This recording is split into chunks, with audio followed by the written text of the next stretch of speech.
কবি জীবনানন্দ দাশের লেখা বনলতা সেন। হাজার বছর ধরে আমি পথ হাঁটিতেছি পৃথিবীর পথে, সিংহল সমুদ্র থেকে নিশীথের অন্ধকারে মালয় সাগরে।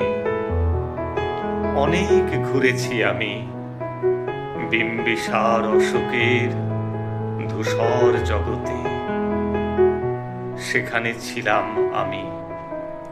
আরো দূর অন্ধকারে বিদর্ভ নগরে আমি ক্লান্ত প্রাণ এক, চারিদিকে জীবনের সমুদ্র সফেন।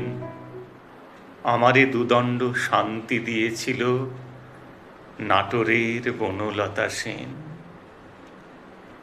চুল তার কবেকার অন্ধকার বিদিশার নিশা, মুখ তার শ্রাবস্তির কারুকার্য।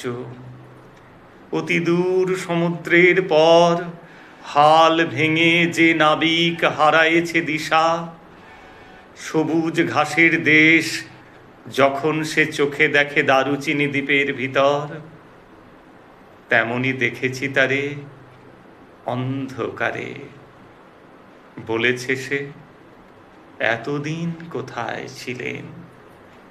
পাখির নীড়ের মতো চোখ তুলে নাটোরের বনলতা সেন।